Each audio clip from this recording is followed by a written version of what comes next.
Shootang bilbil yan, di na makatarungan. So ayun na nga, after namin amiesta sa kabilang bayan, which is sa Mangshing, for the go naman tayo dito sa city ng Mangshi. Pag kayong malito, bayan yon, city ito, Mangshing, Mangshi. Pagdating pangalang namin dyan, pinyagan agad ako. Pul na sa pul sa muka. Nung gabi nga, namasyal muna kami. May nakita nga ako dyang mga exotic food na hindi ko alam kung anong mga insekto yan. Tapos may nakita kaming concert. Inasana kami papasok kaso nainggit kami manood. Entrance fee kasi tapos di naman kilala yung artist. Pero syempre susulitin na yung gabi kaya nanood na rin kami. Sabi ni asawa ibibideo niya daw ako para makita daw nila na nanonood talaga ako. At hindi ko naman talaga naiintindihan kung ano yung kinakanta nila. Akala talaga ng asawa ko nanonood ako ng concert. Hindi niya alam na nga hunting na pala ako ng mga poging mayayaman. Muntik pa akong atakihin dyan kasi akala ko yung idol ko na. Akala ko si Huang Jitaw na ng member ng EXO. Tang ina ka kung sino ka man, napaka-pogi mo. Guminura. Pero seryoso mga bi, ang pogi niya talaga, promise. Tangkad, ang puti, mukha siyang mabango, ang linis-linis sa katawan. Ang tangas ng ilong bi, promise me, ang gwapo. Talagang napagkamalang ko siyang siya yung idol ko kasi hawig na hawig sila. Kaya kung sino ka man, ay, ang bless mo, char. Nung nag-e-enjoy ako manood sa concert niya kahit hindi ko naman naiintindihan. Kasi meron akong napakagandang view, char. Tapos umextra naman yung asawa kong KJ kasi lipat daw kayo ng pwesto. Sobrang lakas daw kasi nung speaker, naririndi na siya. Hit naman ng mag-ama na to, naglalambingan. Bakit naman ako vinidyohan pa dito? After namin manood ng concert, umuwi na din kami kasi kinabukasan mapapalaban. Sabi nila maglakad-lakad lang daw muna kami. Gusto daw kasi nila makita kung anong nangyayari sa labas. For the iwas talaga kami dyan para lang di mabasa. Di naman sa sinusundan ko yung babae, ayaw ko lang talagang mabasa. Kahit nasa gilid na nga kami, ang dami pa rin nakaabang. Grabe, wala talaga silang pipiliin kahit sino na lang bubuhusan talaga nila. For the iwas ang person, uy, may chicks, char. Diba? Nakaabang na sila. Dating namin dito sa Golden Gates, ang dami ng mga para. Sabi ni asawa sa pinsan niya, bili na rin daw sila para makagante. So for the pili na rin sila dyan ng baril na gagamitin niya. Tapos yung pinsan niya naman, pumili na ng paglalagyan ng cellphone niya. Baka daw kasi bago pa kami makauwi, hindi na gumana. Sa dami ba naman dyan, ewan ko lang di yan mabasa. Sa entrance pa lang kami, nararatrat na sila. Medyo napikon yung pinsan niya kasi hindi pa daw napapasok yung cellphone niya, basa na sila. Feel naman ng mga Chinese nito yung water gun nila. For the gigil naman yung isa dito sa pagbuhos.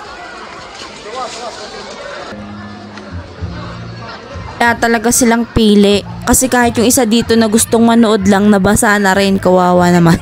Pati yung mga matatanda na buhusan ng wala sa oras. Pagdating nga namin sa center of the gold trend, ay for the go. Dito na kami nabasa ng gusto, as in ligo talaga.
起来，不要碰，举高，等我的口令，通通的举高，不管有什么，对准天空，准备，跑起来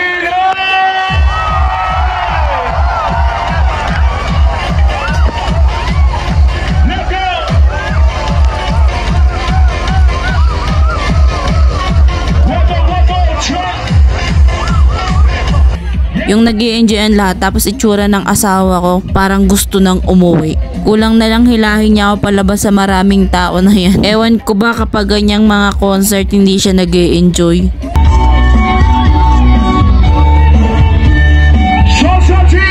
Hindi nga ako nagkamali, after a minute nagyaya na siya pa uwi. So yun lang, bye bye.